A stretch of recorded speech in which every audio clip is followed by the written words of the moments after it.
जो ज़्यादा मीठा होता है, कोई भी चीज़ को स्लो पॉइजन है। यहाँ तक पहुँच गए हैं जो अब नई पीढ़ी जो अभी अभी जन्म ले रहे। राधे राधे, कैसे हैं आप सब? बढ़िया बढ़िया ही रहना, मस्त स्वस्थ सुखी एवं सदा खुश रहना। अभी बज रहे सुबह के 7। तो यहाँ पे मैंने चाय पी ली है और काम अब शुरू करूँगी। बेटे ने ज़बरदस्ती चाय बना दी। आजकल बेटा चाय नहीं पी रहा, तो मेरे को कहता कि आप बूढ़े हो, आप चाय पी लो। तो मैं बेटे को कहती हूँ कि चाय तो किसी के लिए भी अच्छी नहीं है। चल, मैंने कहा प्यार से बना रहा, तो थोड़ी सी बनवाई, बिल्कुल ज़रा सा। तो चाय पी ली मैंने, अब करती हूँ काम शुरू। तो मैंने कहा थोड़ी सी बात कर लेती हूँ, यानी कि वीडियो बना लेती हूँ। जैसे ही मैंने अपना मोबाइल उठाया, वीडियो बनाना शुरू हुआ, तो हमारी गली से आवाज़ आई, राम राम, राम नाम सत्य है। आप भी सोचोगे कि कैसी बात बोल रहे हैं, तो इसे बोलने में कोई दिक्कत वाली बात नहीं है, क्योंकि ये सबके साथ होना है। हमने भी जाना है, जो इस मृत्यु लोक में आएगा तो उसकी मृत्यु निश्चित है। तो फिर कैमरा मतलब मोबाइल को ऐसे ही छोड़ के बाहर गई शव को प्रणाम करने के लिए। कि कहते हैं कभी भी शव का अगर आप देख रहे हैं, कहीं से भी आगे से देख रहे हैं, कहीं से भी आवाज़ आ रही है, तो वहीं से उस शव को प्रणाम करना चाहिए और उनकी आत्मा को शांति मिले, उसके लिए उनको बोलना चाहिए कि मतलब इनकी आत्मा को शांति मिले। और राधा नाम, राम नाम, जो भी आपको प्रिय लगता है उस समय राधा राधा या राम राम का उच्चारण जितने बार भी आप बोल सके मन मन में, उनके लिए बोले। तो वही बोलने में आपने बालकनी पर चले गए, फिर मैं अंदर आई, उसके बाद बना रही वीडियो। तो अब अपना काम करती हूँ, फिर मिलती हूँ उसके बाद थोड़ी देर में।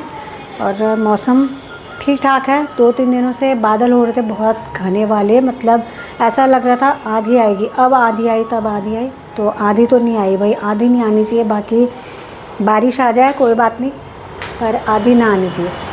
तो आज चटक धूप होगी, एकदम चटक सी। पर वो आंधी से डर लगता है ना, जैसे साफ़ सफाई करो फिर घर पूरा गंदा हो जाता है, तो वो आंधी नहीं आई है। आज तो धूप आ गई। अब बस ऐसा लग रहा है सूर्य भगवान जो है, पहले इतने महीनों से हम उन्हें खोज रहे थे, अब वो हमें खोज रहे कि कहाँ पे हैं, कहाँ पे हैं, कहाँ पे हैं। इनको झुलसा देते हैं, झुलसा लो भाई, क्या करें अब। मौसम की मार तो झेलनी होती है हम लोगों ने। सुबह के रूटीन वाला सारा काम मेरा हो चुका है। और आज मैं फिर से, जो मैं बोलती हूँ ना कि सुबह के टाइम हम तरबूजा या खरबूजा जो भी घर में होता है तो उसे काट के खा लेते हैं। तो आज मैंने फिर से एक तरबूजा लिया था कल, और ये बाहर से तो इस तरह है ये। तो बाहर से तो कोई बात नहीं, कैसा भी है, अंदर से अच्छा होना चाहिए। तो कल नहीं था, कल और परसों नहीं था, तो नहीं खाया। और कल मैं गई थी बाहर, गई तो किसी काम से थी, पर वो काम हो नहीं पाया। तो ये तरबूजा वाला वहाँ पर था, मैं तरबूज लेके आ गई। अब मैं पहले आप लोगों को ये बताती हूँ कि मैंने एक वीडियो बनाया था जिसमें कि मैंने कहा था कि झूठ बोलने वाले को नर्क मिलता है या स्वर्ग, वो मैंने उसका टाइटल डाला था। और तरबूज वाले के बारे में मैंने बात बताई, तो किसी बहन का एक कमेंट आया कि तरबूजे जो हैं अगर आप कट लगा के नहीं ला रहे हैं तो उनकी गारंटी नहीं होती है। खुद तरबूज वाले को भी पता नहीं होता कि ये तरबूज अच्छा है या ख़राब है, ठीक है। तो मैंने मतलब एक उदाहरण दिया था तरबूज वाले का, लेकिन मैंने उन सभी लोगों के लिए वो बात बोली थी जो झूठ बोलते हैं, जो लोगों की चुगली करते हैं, झूठ झूठ फंसाते हैं। मतलब इस तरह उन सभी लोगों को मतलब लेके मैंने तरबूज वाले का उदाहरण दिया। अब मैं आप लोगों को बताती हूँ कि जो मैंने ये तरबूज लिया है कल, इस तरबूज लेने के दौरान मेरे साथ फिर से क्या हुआ, ठीक है। तो ये चालाक लोग जो होते हैं ना, बहुत ज़्यादा जो चालाकी करते हैं, चालाकी से एक पैसा कमाना चाहते हैं या फिर दूसरों को बुद्धू बनाते हैं या फिर खुद महान बनना चाहते हैं। तो ये चालाकी जो है भाई, मतलब ये है कि सबका अपना अपना स्वभाव होता है। अब ऐसा तो नहीं है कि भैया बिल्कुल बुद्धू तो कोई भी नहीं होगा, कोई भी नहीं। हर किसी के अंदर कुछ न कुछ चालाकी होती है, कुछ न कुछ समझ उनको भी होती है। तो आप जो मैंने ये तरबूज लिया उसके बारे में आप लोगों को बताती हूँ। तो मैं गई वहाँ पे, तो एक वहाँ पर तरबूज ले रहे थे अंकल जी थे। अब ये नहीं सोचना कि खुद आंटी हो रही है, बुढ़िया हो रही है, अंकल जी बोल रही है, तो वो मेरे से एज में ज़्यादा थे, मैं इसलिए बोल रही हूँ अंकल जी। अब ऐसा तो नहीं बोलूँगी कोई आदमी ले रहा था, जो भी है मतलब। तो उन्होंने लिया, सेम उन्होंने भी मेरी तरह कहा कि मतलब कट लगा के उनको नहीं लेना था। तो उसने तरबूज वाले ने क्या किया, बिना उन्हें पूछे उस तरबूज पर बड़ा सा कट लगा दिया। तो उन्होंने कहा भाई मैंने तो तुझे कहा नहीं था कट लगाने को, तूने क्यों काटा, मैं इसे नहीं लूँगा, मुझे दूसरा दे। तो उनके साथ वो थोड़ा सा नर्म भाव से बात करा था। अगर कोई वैसी सीधा होता ना तो अकड़ के बात करता। तो उनके साथ कहा कि अरे आपने तो तुलवाया और मुझे लगा कि आप कट लगा के ले जाओगे, तो मैंने इसको कट लगा दिया। उन्होंने कहा भाई मैंने कहा ही नहीं, मैं तो नहीं लूँगा। तो बोलने लगा मेरे पैसे बेकार चले जाएंगे। वो बोला कि वो तुझे को सोचना चाहिए था, तुझे पूछ के लगाना चाहिए था कट इस पर। तो फिर ऐसी बातें उनकी मैंने सुनी और उसके बाद अंकल जी को उसने दूसरा तरबूज तोल के वो दिया। अब मैंने उससे पूछा, मेरे को पूछने से पहले ही बोलने लगे हाँ आपको क्या चाहिए, क्योंकि उसके पास बहुत सारे फल थे ना, थोड़े करके बहुत सारे फल थे। तो मैंने उससे कहा कि तरबूज कैसे दिया, तो उसने बताया उसका भाव। और मैंने कहा मुझे 1 से 1.5 किलो के बीच में तरबूज चाहिए। तो उसने क्या किया, वही तरबूज उठाया जिस पर उसने कट लगाया था और तोला और चाकू लेके दूसरी साइड से कट लगा रहा। मैंने कहा भाई ये क्या कर रहे हो, मुझे कट लगा के नहीं लेना है। कह रहा है और मैंने कहा फिर अगर मैं कट लगा के ले भी रही हूँ, मान लिया इस पर तो पहले से कट लगा हुआ है, आप क्यों दूसरी साइड से फिर से बड़ा सा कट लगा रहे हो। कह रहा कि नहीं ये आपके सामने ही लगाया था ना, अंकल जी को दे रहा था तो अंकल जी ने नहीं लिया। तो मैंने कहा मैं भी नहीं ले रही, मुझे दूसरा दो। तो फिर उसने दूसरा ये वाला उठाया और दिया, तो मैं कट लगा के नहीं लाई।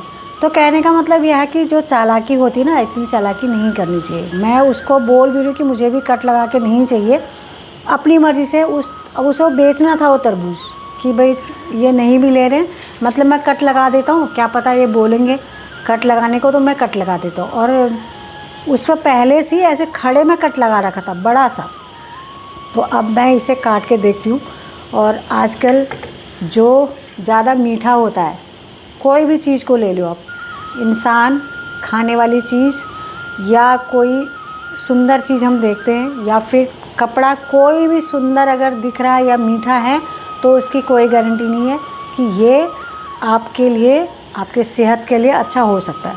क्योंकि ये जो आजकल फल हैं, सब्जियां हैं, जो भी हैं, जो सुंदर दिखती हैं और टेस्ट में अच्छी हैं, मान लीजिए जैसे तरबूज है, आजकल ये तरबूज इतने मीठे आ रहे हैं ना, जैसे कि बिल्कुल एकदम चीनी के बक्खर में डाले होंगे। तो इनकी कोई गारंटी नहीं है क्या क्या इस्तेमाल होता होगा। ये स्लो पॉइजन है। हमें खुशी होना चाहिए कि हम फल खा रहे हैं, सब्जियां खा रहे हैं, तो क्या करें भैया, खाना तो है ही, स्लो पॉइजन से मरें जो भी है। हमने तो फिर भी जो भी है खा लिया है अपने जीवन में, यहाँ तक पहुँच गए हैं। जो अब नई पीढ़ी, जो अभी अभी जन्म ले रहे हैं बच्चे, अब वो देखो कैसे जी रहे हैं। अब ये देखो ये आया बिल्कुल एकदम लाल, बिल्कुल लाल, और मुझे पूरा विश्वास है कि ये मीठा भी होगा, क्योंकि जो मीठा नहीं है ना वो हमारी सेहत के लिए हानिकारक नहीं है। अब ये मीठा आ गया है, खाने में तो अच्छा लगेगा, पर सेहत की इसके साथ कोई गारंटी नहीं है। तो इसको मैंने इस तरह कट लगा दिया है गोल। तो अब बीच में मैं ऐसे कट लगाऊंगी जैसे मैंने आप लोगों को कहा था।